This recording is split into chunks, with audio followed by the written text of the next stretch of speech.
सुनो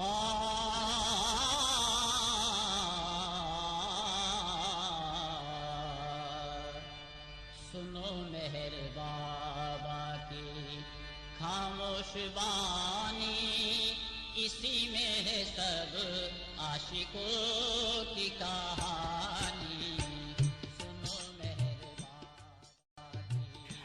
Jai Baba, and thank you so much and welcome everyone to the Meher Spiritual Center's virtual presentation on the new life. With the new life, which is a very important part of his life and his ministry, we have Dr. Ward Parks from Meherabad to share about Baba's new life phase. And today's session is session number 6, Wandering, the Begging, Langoti, and Gypsy phases. And this is a part of Baba's life that Ward has gone into a really big, deep dive to be able to share with us. And so we here at the center are grateful and feel very privileged to be able to have this opportunity to learn more about Baba through a lot of the research that Ward has done. And together with Naman, who has been kind enough to lend his time to film so that we have a really good quality of the recording. We owe a lot of gratitude to Naman to being able to help us with this recording. And without further ado, we'd like to be able to welcome Ward and hear more about the part of Baba's life called the Wandering, Begging, Langoti, and Gypsy phases. Jai Baba, thank you, Susan. Thanks to the center for hosting this whole program. This is the 6th session, and we have arrived at the very end of the New Life training period. Baba said from October 16th to the 31st, there'd be a training period where Baba would give help, and also Baba would make allowances and some accommodation for lapses. But after January 1st, the new life would begin in real earnest. In fact, this particular stage, you could say, not so far as the training period goes, but in their daily activities, really runs from December 12th, 1949 until January 12th, when they arrived at Dehra Dun. So this was the Gypsy life. They were wandering with this caravan. Well, direction, they were just wandering. They knew they had a direction they were going, pursuing, but had no home, had all these animals to be looking out for, had to beg for their food. The men had to sleep under the stars at night. Traveling from Varanasi and the sort of fairly northeastern side of India, up to Dehra Dun, which is up in the north. So let me show you again a map of where they were traveling. This is from Bau's book once again. You can see this is the state of Uttar Pradesh. So now down in the bottom right here, you see Benares and you see Sarnath. It's probably, I haven't been there, it was probably encompassed in Varanasi at this stage. But they set off from there, and the first few days were spent in traveling. You see Benares you see the town Jaunpur, not far from there. It's about 40, 50 miles away. So they weren't just walking. They had all these animals and carts and stuff with them. And from there, they wound up traveling by train. They put all this stuff, the animals, the New Life caravan on a train. And you can see the arrows there up to Moradabad. So you see Moradabad, you're getting up into the north. It's east of Delhi, Um, so in Moradabad, they went through what Baba called a vacuum period. Baba had said from the very beginning that there would be a vacuum period. He actually compared it to the time after you die when you've dropped your physical body, but for 2 or 3 days you're maintaining your link with your physical body. The vacuum period was like this between the old life and the new life. And on January 1st, Baba said, the new life would begin in real earnest. Actually, Moradabad is where Naman here comes from. It's his home. As you can see from the map here, it's not very far from the mountains. Can you see the mountains from there? Yeah, you can't see the mountains. We used to see. Yeah, it's probably the smog and stuff like that. But from Moradabad, if you can see where that is on this map, there they began traveling by foot and with that whole caravan along this route, Amroha and other places, Akbarabad, up to Najibabad.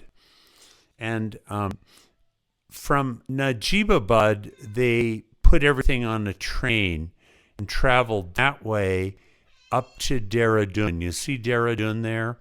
And you see Rishikesh. The thing is that Haridwar and Rishikesh are in the Ganges River Valley. And it's at Rishikesh that the river comes out of the mountains. Beyond there, it's Himalayas. It's the biggest mountains in the whole world. And Dehra Dun is right on the edge of the mountains too. So that's right up in the foothills of the Himalayas. So this was the trip that they made. The vacuum period came to an end on December 31st in Moradabad. And so the next 12 days traveling up to Dehra Dun was the new life in real earnest. From the 12th on, a whole new chapter in the new life begins, where Baba was stationed and headquartered in Dehra Dun, or actually in a little town on the outskirts of Dehra Dun called Manjri Mafi. I want to show you a little Google map version of this. Let's see. Here in Google Maps, it gives you a little more picture of where we are. If you can see, I don't have a way of marking it out, but Varanasi is kind of in the center, a little above center. You can see to the right is the Bay of Bengal, West Bengal is there. So that's Varanasi, and we're not getting Dehra Dun at the moment. Yeah, you see Dehra Dun up there now, up right on the edge of the mountains. These are the biggest mountains in the whole world. That's where, and you see Haridwar a little south of Dehra Dun. Haridwar is where the Kumbh Mela happened that year. Here I'm trying to find myself again. Yeah. So from Varanasi, if you can see Varanasi, they traveled up to Jaunpur by foot with the whole Gypsy caravan. It took about 4 days, 5 days or so. And it was very rural at that time. They didn't have electricity out of the cities, and the farming was done with bullocks and kerosene lanterns, and the very simple people. That was the scene that they were going through. So Varanasi up to Dehra Dun, and then Dehra Dun became Baba's headquarters for the next 4 months, from January up through May.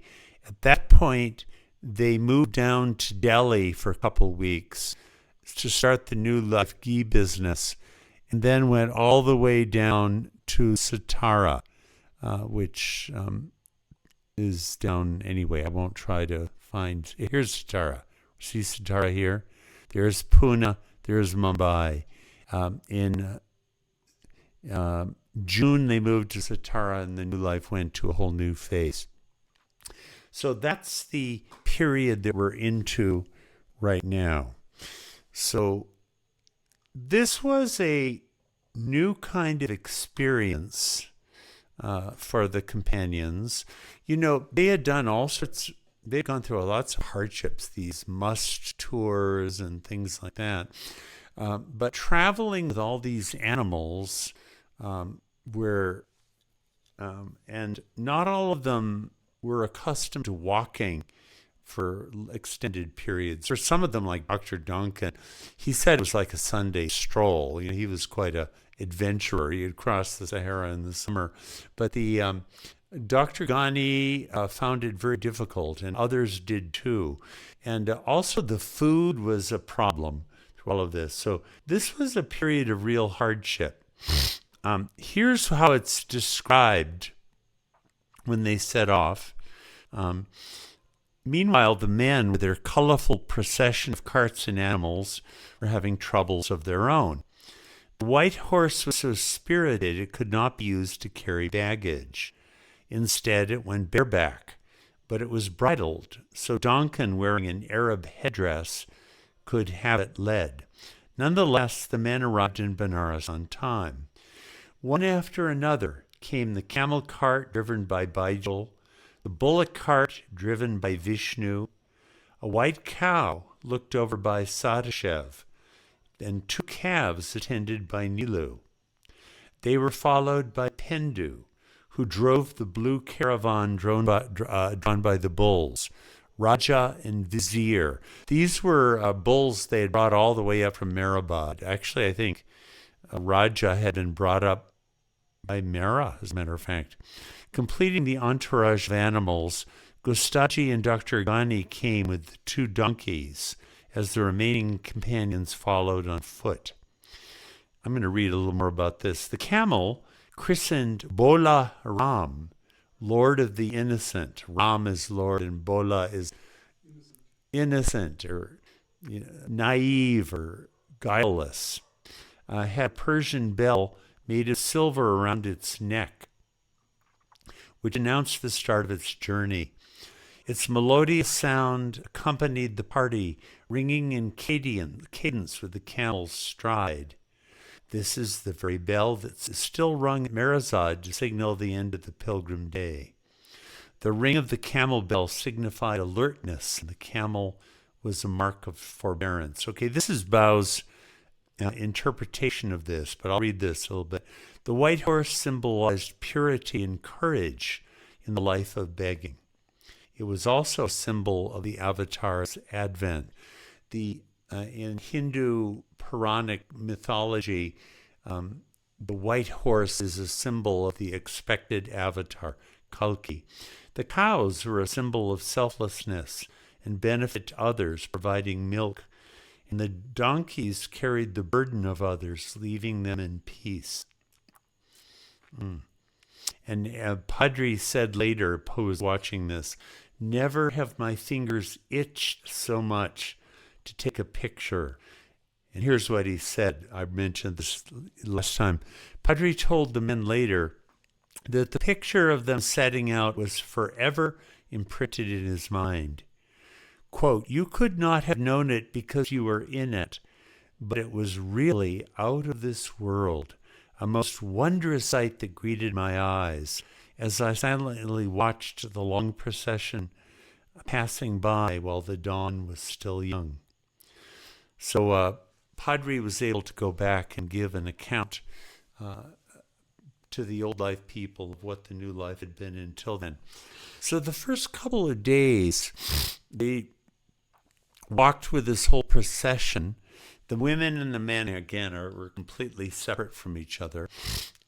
So the men had to manage all these animals and carts and stuff like that. By the way, the distance from Varanasi to Dehra Dun is 910 kilometers. So it was a long trip. They couldn't have done it all this way. It would have taken them a year. But they did about 40 or 50 miles. And Erich would tell the most beautiful stories of begging.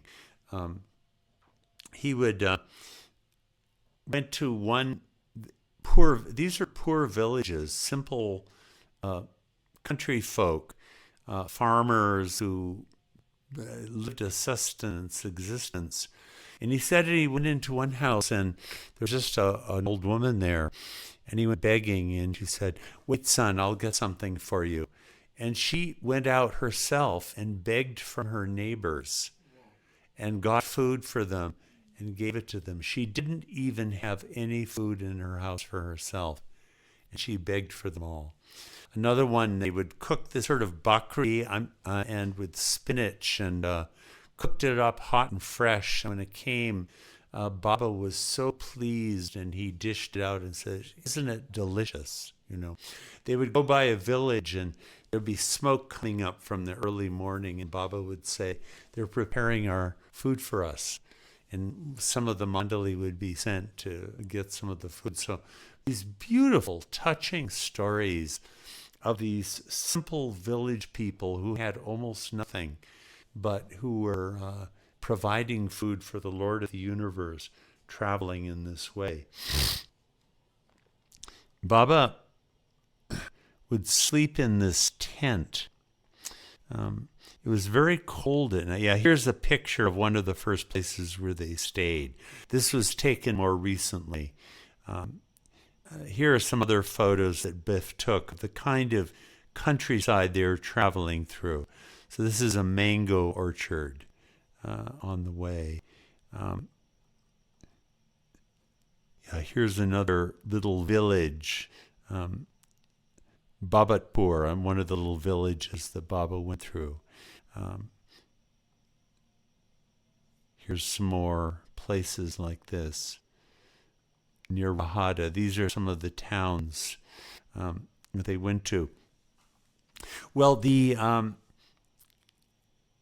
trip became very arduous because of all sorts of problems that they started to have. This white horse was just really a lot of trouble. Duncan really had a hard time managing it.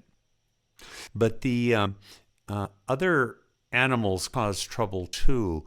The cow had 2 calves, and the calf couldn't walk such long distances.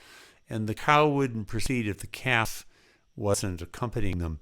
So Dr. Nilu had to put calf on his shoulders and carry it the whole distance, which is a grueling thing to do. The donkeys refused to walk. I don't know if you've ever had close encounters with donkeys. I did have a close encounter, and they're famously stubborn. Yeah, I did. My motorcycle, I kind of ran into one. No, but they're very hard workers if you can get them to do it. Well, they were refusing to do it. Several days later, they got some tips on how to handle the donkeys. One of the tips was this: you have to load it up. If the donkeys have a load, they'll walk. If they don't, they won't. That's what they found out. Also, they learned they were trying to lead the donkeys from in front, which is what you do with horses. But apparently donkeys don't like that. You have to go behind them and nudge them from behind. When they learned that, their troubles vanished. But for the first couple days, they were just dragging the damn things. And it was Dr. Ghani and Gustaji, who were 2 of the oldest, who had to do this. They had other sorts of difficulties, like I think it was Sadashev Patel and Nilu, with the cow and calves, got to the edge of a town. They were separated from the others. And in India, there's something called octroi. When you come into a town or a district, you have to pay a little tax on certain kinds of goods. Well, the octroi official insisted on collecting a tiny sum, 5 annas. I think it would come to like, I don't know, 50 cents or 25 cents. But they didn't have any money at all. And that was part of the rules of the New Life. And they were just stuck there until some guy came by and gave them a break and paid their fee for them. So it was really a difficult experience they were having. Also, when they came into one town, Baijul was driving the camel cart, and all these children started running around and making noise, and the camel got spooked and went galloping off. And everyone got Baijul and all the others had to run behind it for about a mile before they could catch up with it again. So they were getting to be in quite a bad mood about things, although they couldn't express a mood. So this is where we get to the famous episode of the New Life strike. Have you heard of the New Life strike? And Erich tells the story really, really wonderfully in Tales from the New Life. Yeah. Okay, here is the story about the octroi. This is, he could not leave the calf there, and besides there was Patel with his cow. They explained the whole position to the tax collectors, but you knew how harsh and rude they can be, etc. The long delay and humiliation were the cause of Dr. Nilkanth Nilu being out of sorts. He said, "You don't know anything about our hardships." You see, the companions were starting to say this to Erich because Erich didn't have any of the animals to manage. He was just walking ahead with Baba. So you go ahead with Baba. You stop when he stops and when the women want to stop. You and Baba and the women have a good time.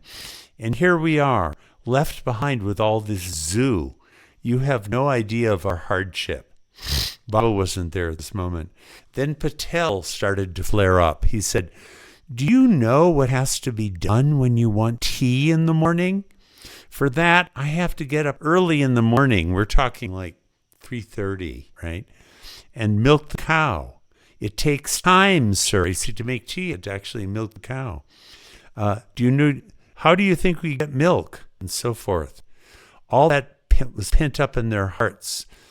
And what they wanted to complain about to Baba was blurted out to me. Then Dr. Ghani came. He said, "What do you think, Erich? Being a sportsman, do you think it's fair for our companion," meaning Baba, "to allow these old people to be dragged about like this? He says that he is our companion. And if he is, shouldn't he make allowance for old people? Shouldn't he walk shorter distances? Should he not allow us to sit in the carts and tongas? The camel cart is going about empty, and the caravan is absolutely unused, except to give the women a nice salon to rest in at night. And there's a tonga that carries nothing but cooking utensils. So, a camel cart, another cart, a tonga, and all those just going to waste. Can't he allow us to sit in these carts and tongas? It would be so easy for us all then." So Erich was trying to quiet them down. But then they started talking about the problems of drawing water from the well. The whole party had to be supplied with water, including the camel. You see, when they got to a place at night, the first thing the men had to attend to was the animals. Feed them, get them water. Only after they had done all of that could they look after their own needs, including the horse, the cow, the asses, and the bullocks. Then every evening we also had to go out and find fodder for the animals. All this was a burden on these people. Okay, Erich finally says, "It's not good to talk about it now. We'll think of the matter. Come on." And Duncan also flared up, saying, "Do you know how to handle this horse? He's not a horse. He's a devil." And so on. So somehow they all, quieted down and got through the day. But then later that day, Erich says, "I found Dr. Ghani trying to give a lecture to the companions." Ghani is saying, "We find all sorts of parties giving lectures in Maidan," meaning open places. A Maidan is kind of an open space connected with a village. So often they would stay there. Why can't our group here express their feelings? Baba says he is no longer the God-man for us. No more the master, he's just our companion. And cannot a companion express his difficulties to his fellow companions? Why not? And all the others said, of course, why can't we do that? If the new life means companionship, why can't we express our difficulties? And Eric said, well, the problem is that you can't have a long face or express a mood. And Gunny said, without breaking an order, I know one way out. We can go on strike. The next morning when our boss comes, we can go on strike. He started calling Baba the boss. He asked if everyone would do that. Some hands were raised, so they all agreed to go on a strike, right? Famous New Life episode. The next day came. It was all planned that nobody would come. And Eric said that he wouldn't do it because he wasn't having any of these difficulties. So the next day, and they all said, you're just a big hypocrite, you know. So the funny part happened on that day. Bob came as usual, of course, giving no sign that he knew of anything in the air. He was bound to do that because he was only our companion in the new life. He was in a jolly mood, but he didn't approach the companions, keeping at a distance under a shade of the tree. We'll have a conference over here, Baba said. Call the companions. He told me. I went to them and they were watching. You know how strikers are. You can visualize how they were. The boss had come, but they were determined not to go to him. Baba sat while I went to them and said, look here, Baba has come and he wants you all because there's going to be a conference, a very important conference. They didn't say anything to me. I was an outcast. I kept quiet for a bit. Then I told them, this is not good. This won't look good. It's not the proper thing for us to do. Dr. Ghani can afford to do this because he is not only a companion of Baba, but a schoolmate as well. And you know what latitude Baba gives him, but not to the others. One person looked up and then another and then another. So he went back to Baba, and Baba Eric said, no, they're going to come. I said, yes, Baba, they are coming. One after another they started to come, but Dr. Ghani wouldn't stir. How could he? He was the leader. He would lose face. Baba then sent word through me to Dr. Ghani. Whatever is in your mind, if you have got the daring, see, Baba really, because Ghani had daring, right? He told me to press these points. If you have got the daring, you should come and face the situation and open out your heart to your companions.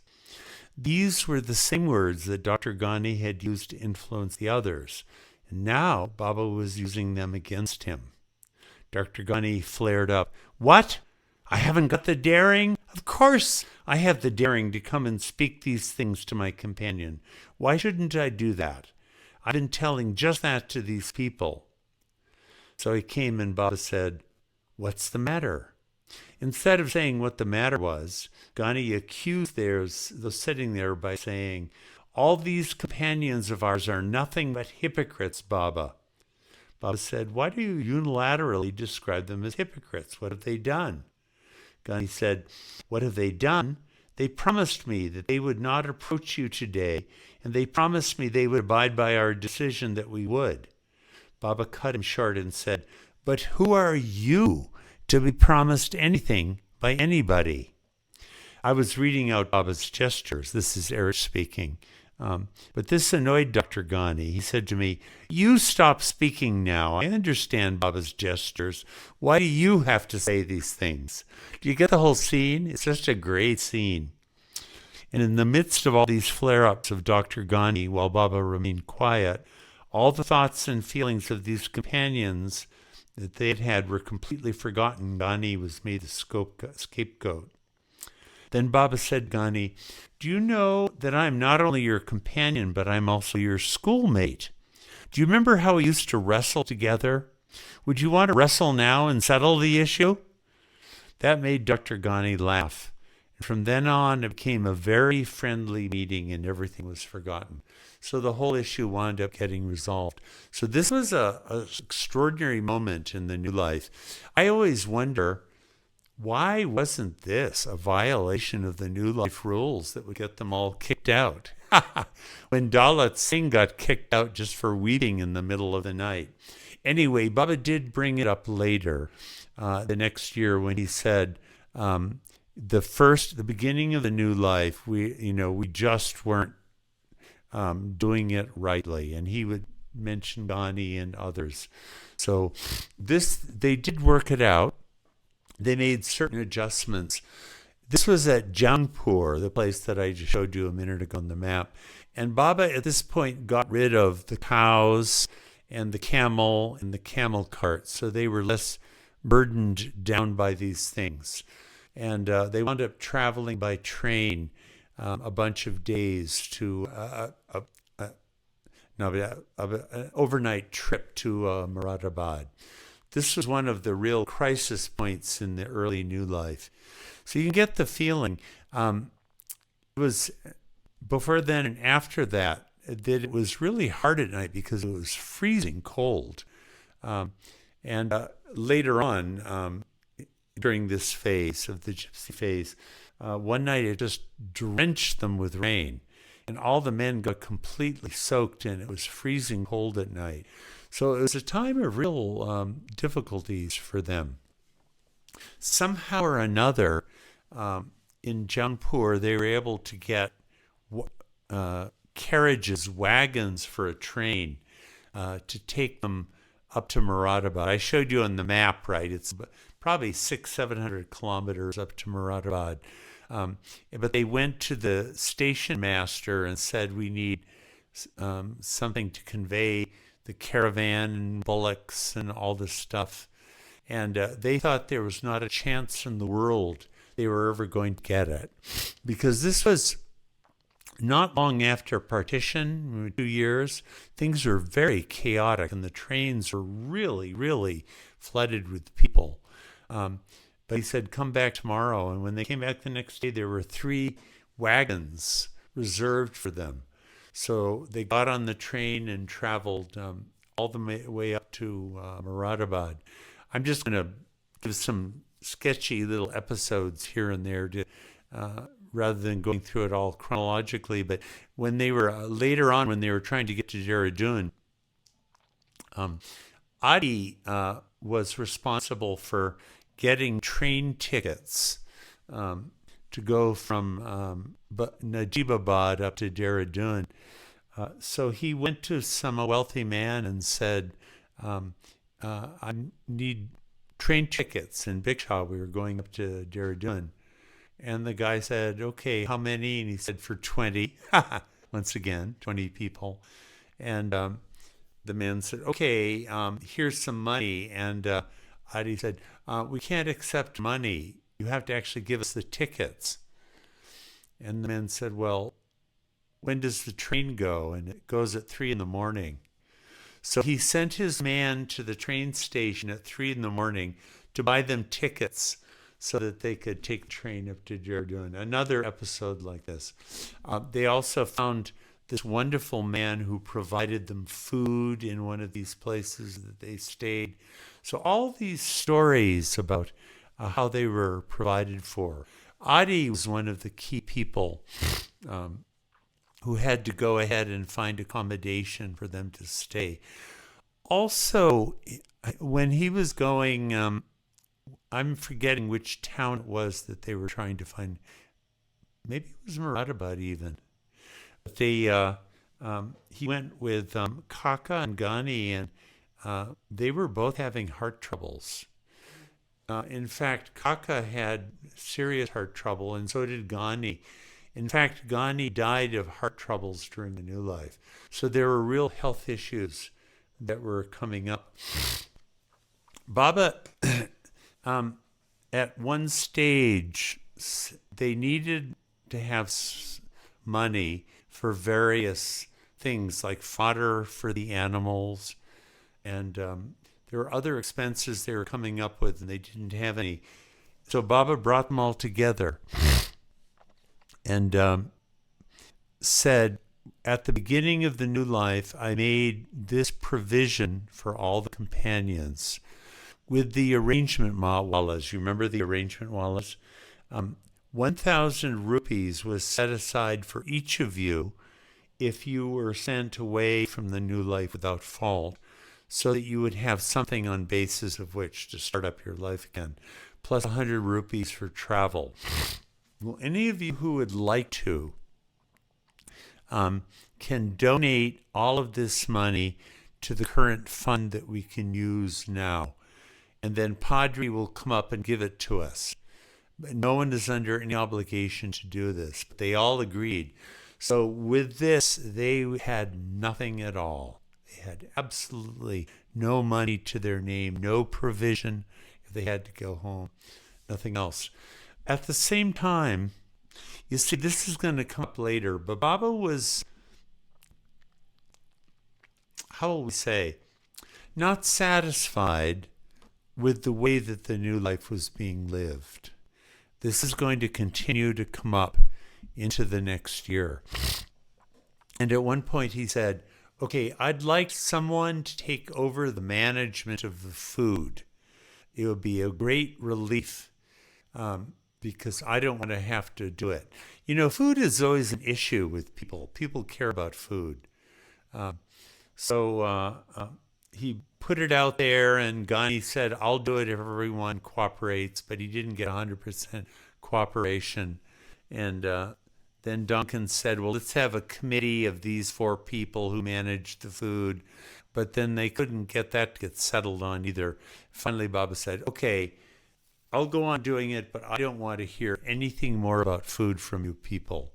You know, they were really living on a pretty skimpy diet, actually. It's not just cold weather, but it was really quite, they were hungry. Not starving, but it was, they were lean pickings. In fact, this is one of the reasons that Baba wanted some money.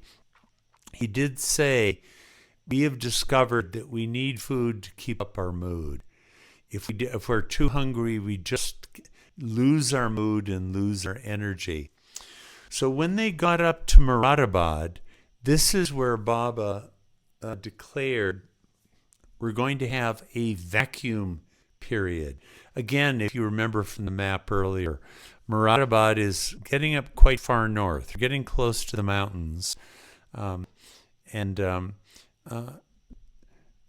wanted to have a period of 9 days where they didn't have to beg. They would buy food from a restaurant, so they'd eat a little bit better. And at the end of that time, on the 31st, the training period would be over, and the new life would begin in real earnest on the very next day. So they were there, but it was very cold. I don't know, Naman, does it get cold out there sometimes? Does it freeze? It do not snow, but yeah, it goes to below 0. It goes below 0 centigrade. It goes to freezing temperatures. So it was really quite difficult. Just at this moment, again, another one of these events happened. There was one of Baba's people, Harjawan Lal was his name.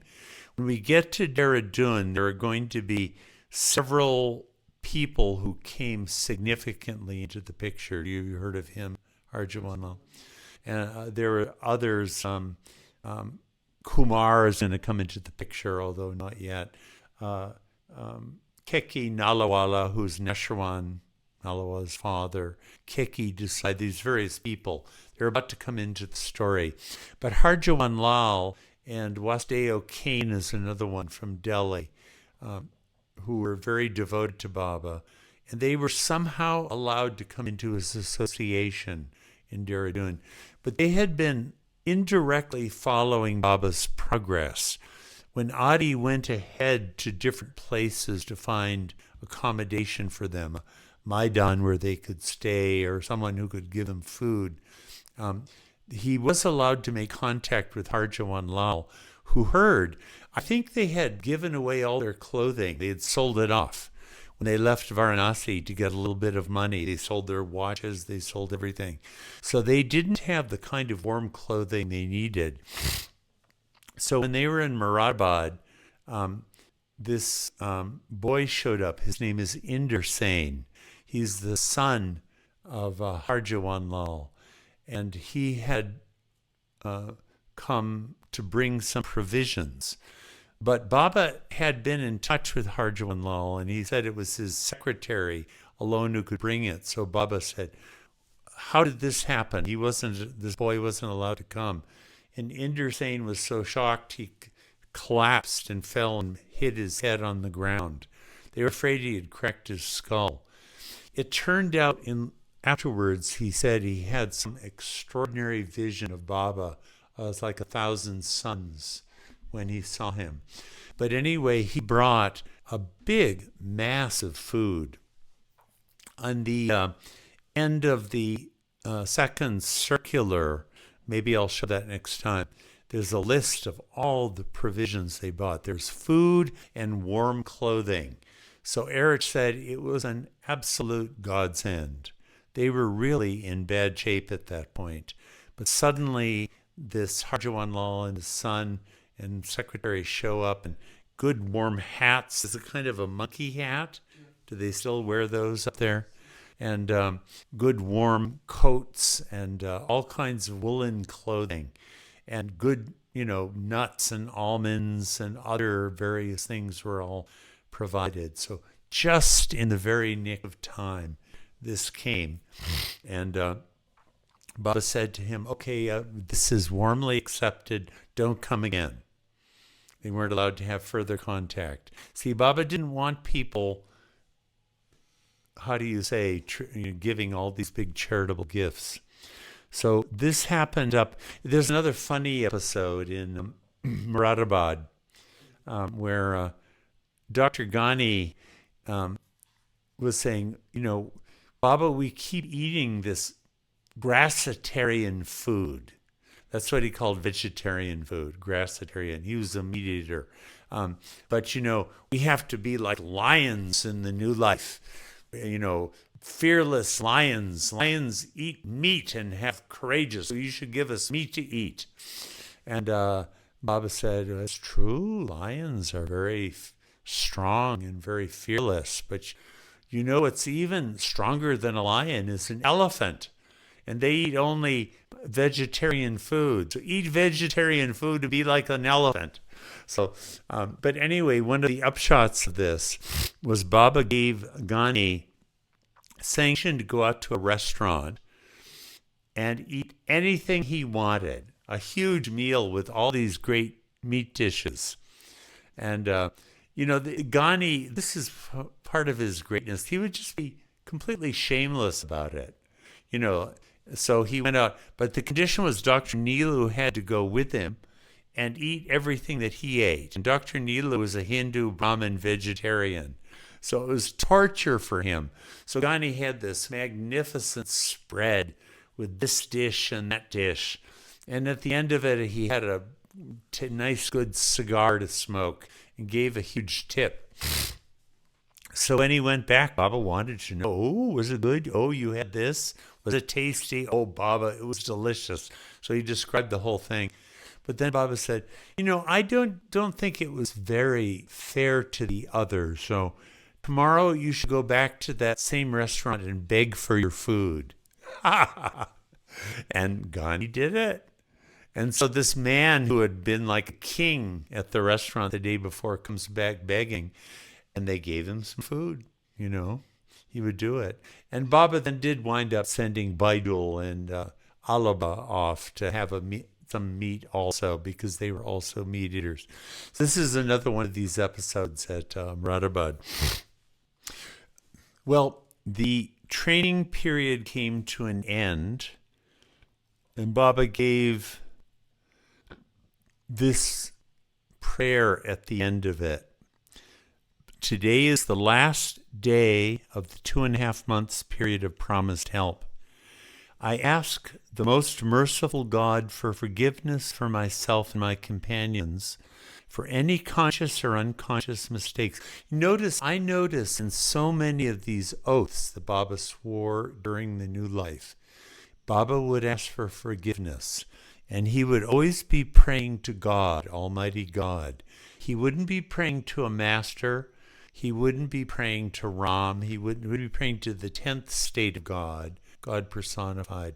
He was praying to God beyond.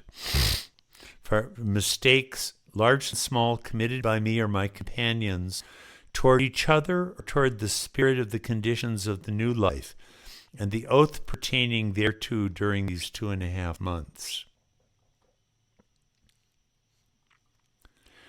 I forgive my companions wholeheartedly for any misbehavior toward me, and ask my companions to wholeheartedly pardon me for any ill treatment I might have given them.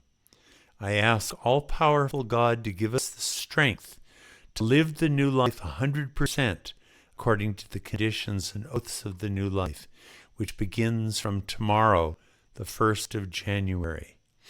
At the conclusion of the prayer, Baba said, after full consideration and keeping well in sight the conditions of the new life in our oaths, I have decided that without promising anything, I will try to overlook unconscious mistakes, large or small, but I will never condone any small or large mistakes consciously committed.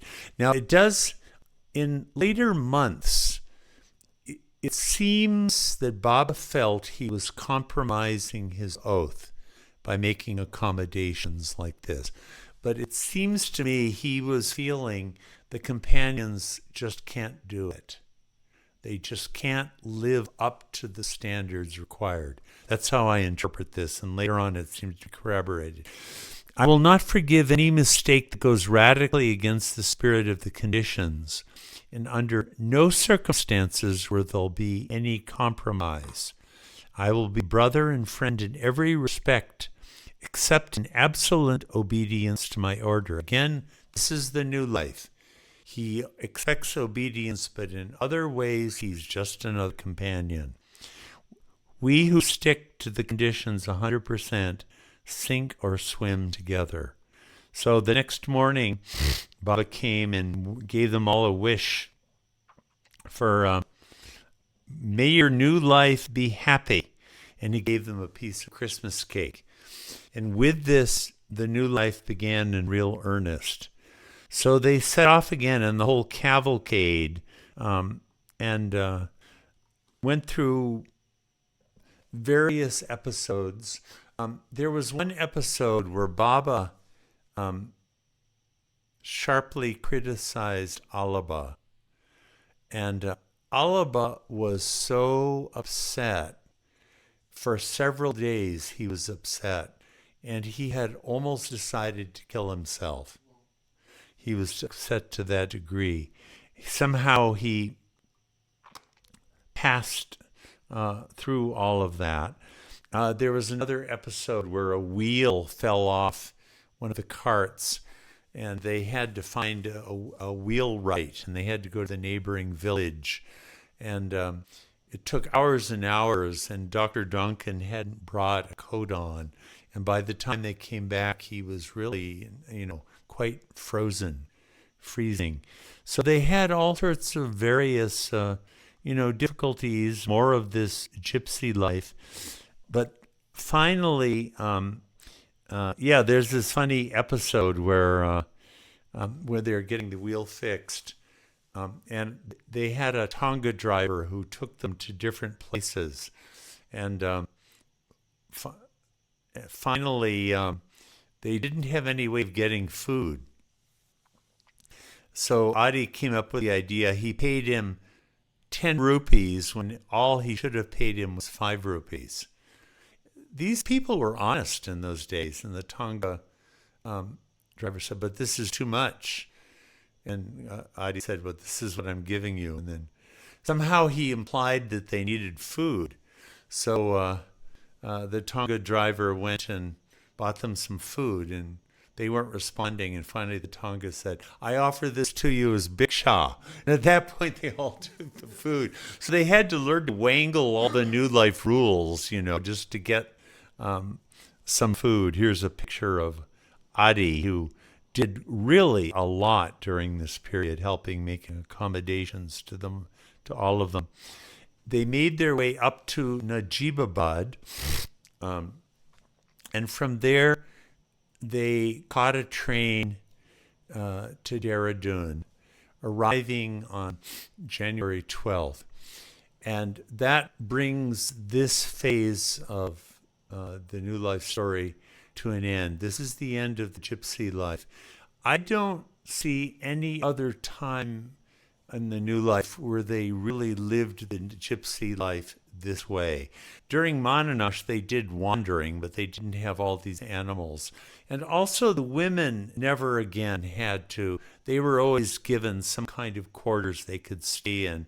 And really, through the rest of the New Life, Baba always did have some kind of headquarters where most of the companions were, even when Baba himself was traveling around a lot. So this was a very unique and distinctive phase that was brought to an end with the arrival at Dehra Dun. So that concludes our coverage of the wandering and the Gypsy phase of the New Life. So now we've seen all four: labor, begging, Langoti, and Gypsy. And they're going to arrive at Dehra Dun, and we'll begin next time with the story of how all that happened. So, Jai Baba. Lord, thank you so much for doing this deep dive into this very different phase that is the training phase for the New Life. And it's interesting also to think about how the Gypsy life was not something that they'd ever really done before, and that this is also a kind of culling of the ego of everybody involved. One day sure dining was. like a king, the next day begging for the food. And Yeah. I mean, they weren't, animal husbandry had not been in their experience at all. I've never been a farmer, but there's a lot to it, actually. So this was quite new for all of them. Yeah, there was a funny little phase I should have mentioned up in Moradabad where they decided they would try to get the horse trained a little bit because he wasn't carrying anything. So they found a horse trainer. And Mani said this was a master of horses. He was just a little guy, and you would never single him out. But he really knew horses, and he 4 or 5 days trained this horse. And at one point he said this about the horse: this is a very shrewd horse. He's been through this training before, but he's pretending that he hasn't and that he doesn't know what I'm saying. But he does know what I'm saying. And so he showed them. He had him running around in a circle. And at a certain point he gave him an order, and the horse started to obey the order and then went back to normal because he was trying to pretend he didn't know what the order was. So that's why Duncan was saying, this isn't a horse, this is a devil.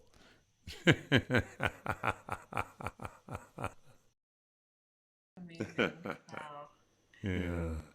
Well, we appreciate your going through not only the chronology of the training period that's part of the New Life phase, but these stories are such gems that are just that really bring it alive for all of us that's listening to. What an amazing thing for Baba to do at that. When he was, 54 years old when he started the New Life. That's not typically when you start doing things like this. When you're a young man, you do it when you're 21. You take off and hitchhike and go through. But these were, they weren't in that phase of their life at all. Definitely not the comfort-seeking lifestyle that a lot of us in this in this modern world live for. Yeah. Well, I love how the embracing of the hopelessness and the helplessness is really emphasized here. Yes. So they really got a taste of it at this time. Again, you tend to talk about the hardships they went for, but one of the things like that Mara would say is that Baba would be a very jolly mood most of the time. So that was there too, the good spirits and the cheerfulness, in the face of all these difficulties. That is really a very difficult practice, right? To remain in Yeah, cheerfulness, and that was an order from Baba yeah. to remain cheerful. Mara would say when they would make a camp, and there would be the women's side and the men's side, and Baba would walk back and forth between them. And Mara was saying Baba really liked to do that. He enjoyed walking back and forth and seeing what everybody was doing, He would check up on how it was with the animals and what the women were doing and, how they were setting up in their little warm little caravan or, all this stuff. Baba took the greatest interest in it all. He was really with them. See, they had that. Baba was really with them as a companion. Probably there wasn't ever again a time like that where they had him that way. How fortunate, and as difficult as I'm sure each person endured different ways of feeling like they were going through some trials. The fact that they could be with Baba for that long of a period, just in such close quarters and just all the time. Yeah. We will see in the next session that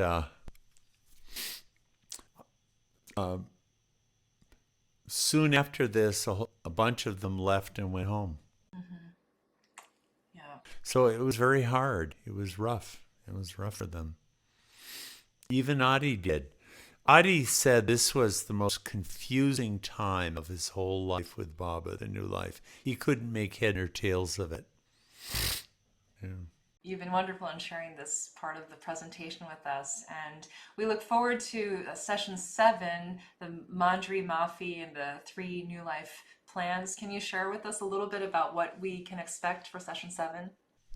Yes, a huge change happened, and they really got settled into what became their headquarters for about 6 months.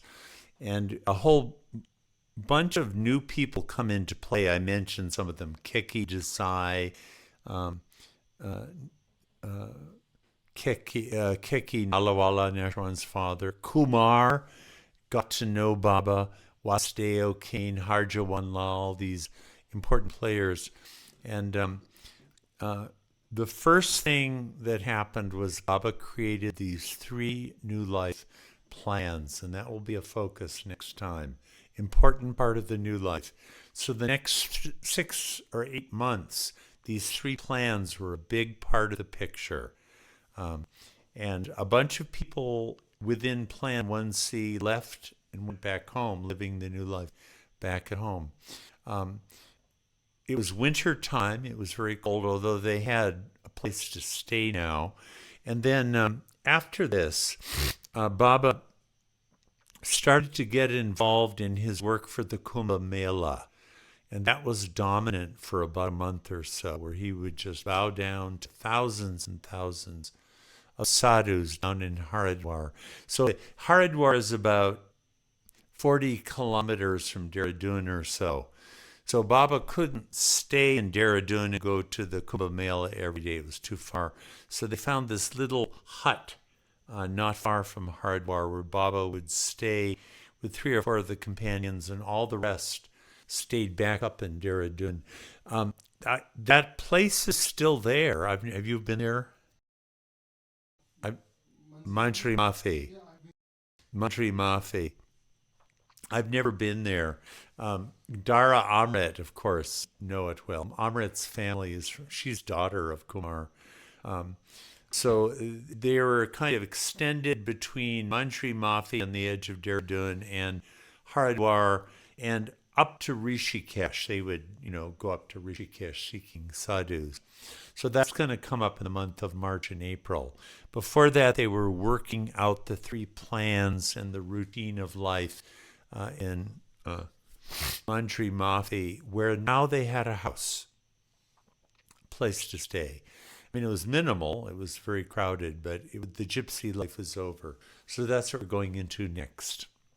Someone who can really, talk about this with a lot of authority is Nashirwan. And he may have done that at the center already. He was a kid at the time, but his parents were principal major players in this whole story. Yes. I know that Nash So has that's given, coming up Nashwan has given different talks at the Southeast Gathering, extensive talks on the new life, kind of drawing from Yeah. that time with his father there. Yeah. Great. Well, Yeah. Ward, thanks again, and thank you Well, to, thank you. to you, and also thank you, Naman, for helping us with the filming. And we want to thank everybody who is taking part of this session, wherever you are in the world, near and far.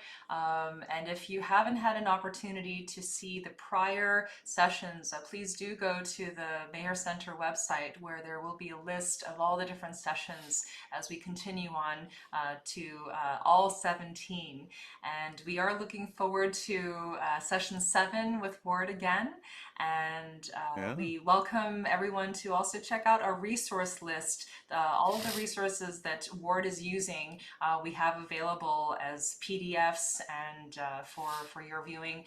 Also, various things that we can download from the Trust website, so that everyone can also read up. And we really appreciate that we're able to have this kind of free access given by the Trust, and also with the PDFs that Word is helping to provide for us. So once again, thank you all, everybody, wherever you are. We wish you good health and happiness. And thank you again, Ward, for your help with Thank sharing you, about this Susan. life. Great. Thank you. Jai Baba. Jai Baba.